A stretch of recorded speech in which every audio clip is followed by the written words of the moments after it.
My name's Tim McMahon. I am currently involved in two sort of ventures.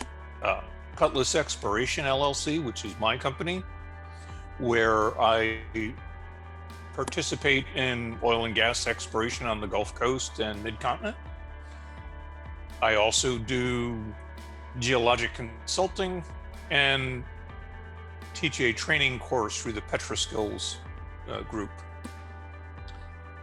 I am also the principal and only geoscientist in DeepIQ LLC, which is a machine learning company, which does a lot of projects with all kinds of industries, but some that involve geoscience. So I'm the person who goes in and helps make sure that they're looking at the right things. My PhD, I got it in '94 in geology. I worked on a whole variety of things: field mapping, structural geology, igneous geochemistry, and petrology in the mountains of what's now West Papua.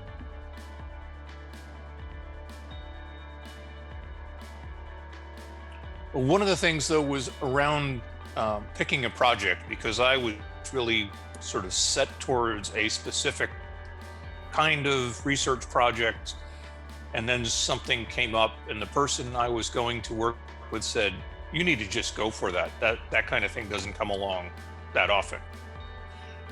And that is sort of how my career has gone. A lot of times things just come out of nowhere, and it's I'm just going to go for that, whether I am qualified or not, whether it is risky or not. It's really helped me. It's led to me living in different countries. It's kind of led me in almost every job I've had. And that first job, again, that was something I wasn't really geared towards, but it came up as an opportunity, and I said, okay, I'll try that. So that was my best career advice, I think.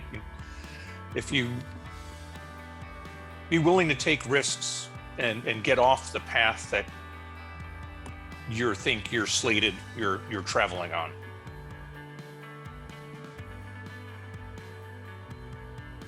It is a project where I am, once again, after 20 plus years doing oil and gas and looking at mineral deposits, which was some of what I looked at when I was doing my PhD. So it was that background in that geology that has helped me then work on this project.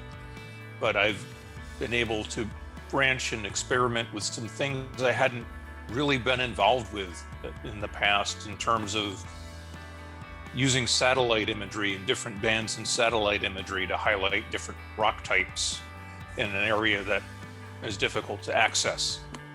So I don't have to go and do field work. I can at least make some estimates on what's going on based on satellite imagery.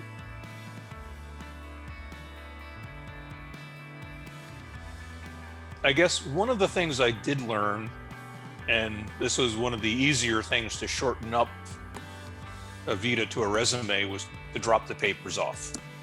Because most employers, if they do care about publishing, you can tell them in there a list of publications upon request.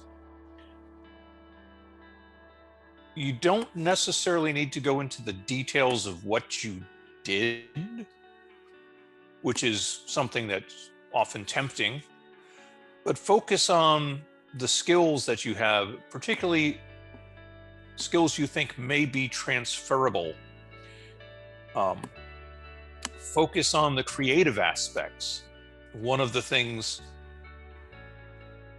that differentiates people is not just that they know how to do a certain task, but that they may be able to come up with a creative way of applying it.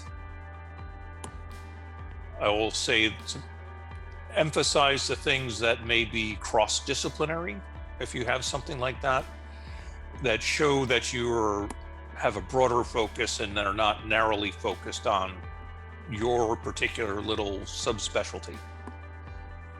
those are the things that are going to make you, I think, have more value out in a industry job market.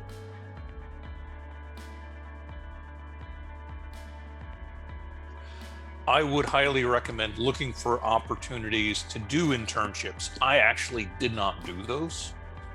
And the people who did were kind of instantly snapped up straight out of the PhD programs. I had to spend time looking because I hadn't had that, 2 months of experience that some of my fellow graduate students had when it came to hiring season. Now, I will say networking, yes, go to conferences, but if you can go to conferences that focus on the industrial aspects of what you're doing rather than just the academic ones, that gives you a chance to meet a different group of people that you might not otherwise get to meet. Try to present at one of those types of conferences. That way you get to showcase the work that you're doing, as well as getting a chance to network with the people who are in the business. And it's also possible to just say, look for opportunities to get involved, perhaps even through some kind of volunteering program. I don't know, I can't point to an example of that, but the more chances you have to connect with people in the business that you want to be in, the better off you are. Almost every job I have gotten has been because I knew somebody in the business.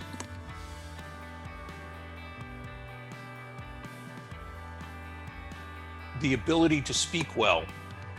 And this is something I will just say, you will always be presenting when you're working. There's always someone, you always need to talk to present your work to someone. And the better you can get at speaking in public, the better off you're going to be. So take the chances when you're in school to do seminars, speak as much as you can.